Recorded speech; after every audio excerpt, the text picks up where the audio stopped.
Mr. Speaker, in your communication about the President's address, you reminded this House of the requirement of the standing orders that in an address to the House, the head of state shall be heard in silence. Now, Mr. Speaker, knowing myself and knowing the President, Mr. Speaker, I chose not to attend the President's address to the National Assembly because I knew for a fact that at the first instance where I felt he was giving misleading information to the country, I would not be able to manage myself to keep quiet. I would have been strongly pushed to say something. And Mr. Speaker, I would have run afoul of the rules of this House. And although the Speaker of the Senate might be lenient because they know me, I was not very sure about the Speaker of the National Assembly, whether he would extend some of the courtesies that you have extended us in this House. Mr. Speaker, I suspected that if I went for that speech, I probably would be serving now an expulsion from the House for a minimum of 6 months. And I will go into the reasons why, Mr. Speaker, I did not trust the head of state to paint the true picture of the state of the nation. In my mind, Mr. Speaker, the state of the nation is the state of the people. Senator Mungatana has spoken very eloquently here about the state of the creditors of this country, that the creditors who gave us money during Eurobond are happy they are going to be receiving their payment. He should be asking himself, how many Kenyans are still able to service their own debts? That is the state of the nation that I would want to address. Mr. Speaker, so what I did, I joined a group of friends, and you will indulge me here, in playing a drinking game. Mr. Speaker, the rules of the game are very simple.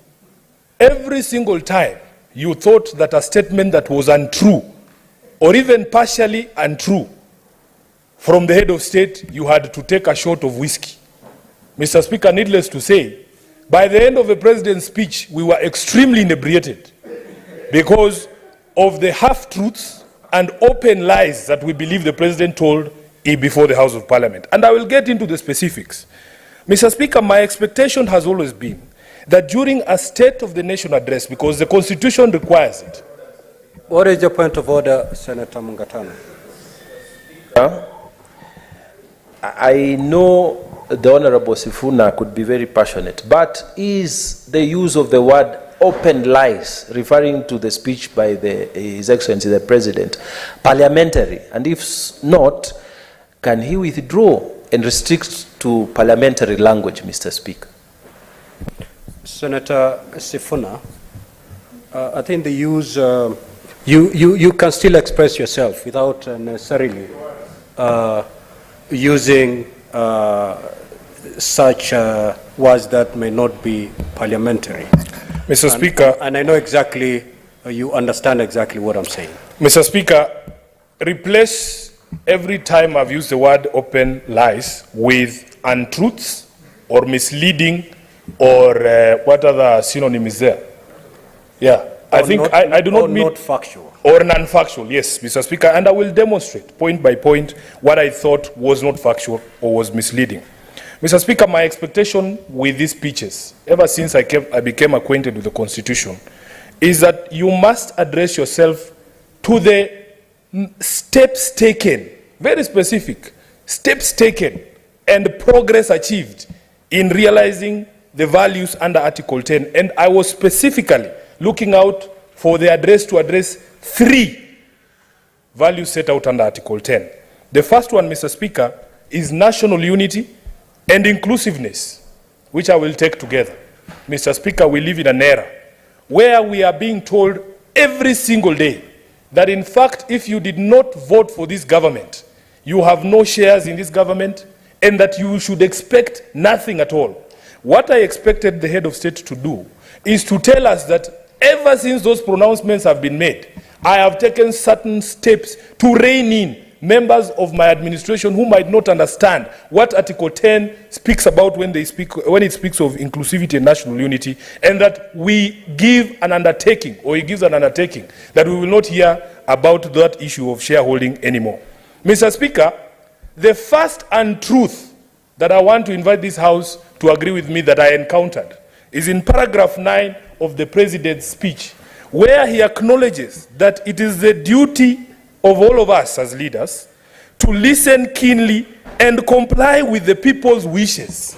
Now, that is where I took my first shot, Mr. Speaker, because I know for a fact that Kenyans have spoken over many, many policies that this administration has put in place, including the taxation measures that have been imposed through the Finance Bill of 2023.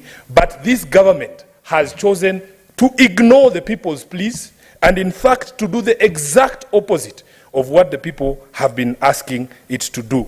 Mr. Speaker, the other value that I wanted him to speak to is the question of the steps taken by his government and the progress that has been achieved in strengthening democracy. Now, here I went for a double shot, Mr. Speaker, and I will explain why.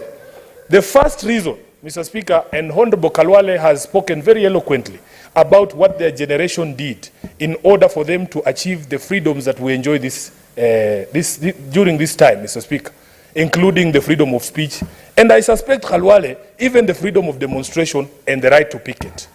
I saw myself, leaders of the church, being bludgeoned here. As a child, I saw those pictures of Reverend Joya in the streets here being bludgeoned by police officers just because he was exercising his right to protest. This same regime, this same government, Mr. Speaker, is doing the very same things. In fact, this year alone, it has bludgeoned more people than Moi bludgeoned during the time for multi-party democracy. As a leader of the opposition, I know that I have a right under Article 35, a right that Boni and his generation fought very strongly for me to be able to express my disaffection with the policy of government by protesting, by picketing. Now, I don't know how I can define picketing for my brother, Honorable Khalwale, but picketing includes putting a sufuria on your head. That sufuria on my head is not the solution I'm proffering, because I had proffered a solution that at the moment, because Kenyans are going through a difficult time, Mr. Speaker, please retain the subsidies. Please do not increase the taxation on fuel. Those are the proposals that came from my mouth, Mr. Speaker. So that when you see me putting a sufuria on my head, that is not the solution. That is me picketing and drawing your attention to the solutions I'm proffering. But you have refused to listen to the people of Kenya. And yet the president would come and stand before the hallowed House of Parliament and say that he acknowledges that as a leader, he has a responsibility to listen to the people of Kenya. Mr. Speaker, contrary to what many people believe, I actually admire Senator Khalwale, because I have studied his history. You are some of the people who have inspired some of us to come to this house. We know your skills as a debater. But Mr. Khalwale, Senator Khalwale, sometimes I understand your position as a whip in this house of the majority. You are handicapped. Some things you don't want to say openly here on the floor or even in public gatherings.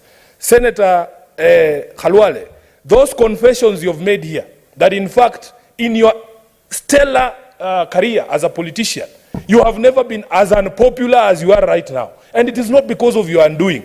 I honestly believe Khalwale has not changed. The only thing that has changed, Senator Khalwale, is that you are defending the indefensible. The people of Malinya, I can confirm, they still love their senator. But they don't agree with the policies of the government that you support. And I wish, Mr. Speaker, the same admissions that have been made by Senator Khalwale on this floor would come from the mouth of the president. That he acknowledges that, in fact, some of the policies that he has put in place have made his government unpopular because they do not resonate with what Kenyans want to do. Mr. Speaker, let me now come to what I consider untruths, misleading statements about the state of the nation. Mr. Speaker, the president spoke about many things, and these matters have been fact-checked by many people, including reputable media houses here, on if indeed what he was saying is true. Let me start by the easiest, because, Mr. Speaker, outside there, I'm known as the permanent representative of the people of Kenya on matters of unga. And it is because, as a lawyer, I think I am an authority on food.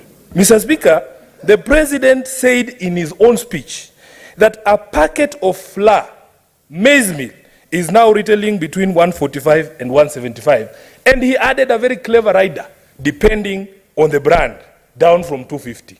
Mr. Speaker, I want to submit to this House that that statement is in fact not true. I have conducted my own research in supermarkets here in Nairobi. The average price of unga is still 200 shillings for a packet of 2 kgs. And this is something, because we host you here in Nairobi, you are welcome to do. Mr. Speaker, in previous arguments, I have tried to convince this Senate that, in fact, the definition of food security includes a reference to people's preferences. If, for instance, my household has been eating jogo, unga, and I was buying it at 100 shillings, and it goes to 250, you cannot then try to convince me to start buying another brand that I have never heard of, that I don't know where it comes from. That now, buy this one because it is 150. The preferences of people have to be included in food security. You cannot therefore tell us that depending on the brand you want, you can buy unga at 100. I can assure you, Mr. Speaker, any single thing in this country is contraband, including some of the liquor that we undertook or took during the president's speech in that famous game I've been referring to. There's an industry that has sprung up called Kariobangi. Light industries. We cannot vouch for the authenticity of everything, but Kenyans can expect quality from certain brands, and that's what they go for. Mr. Speaker, we were told about the question of subsidizing the price of fertilizer. Now, it is public record that, in fact, some of this subsidized fertilizer came to this country as a donation from the government of Russia. And this is something that the government of Russia confirmed to us publicly. If you receive something for free, you cannot tell us you have reduced its price. It's that simple. You got it for free. You cannot tell me you have reduced its price. Therefore, Mr. Speaker, this is another obvious untruth by the head of state on the question of fertilizer.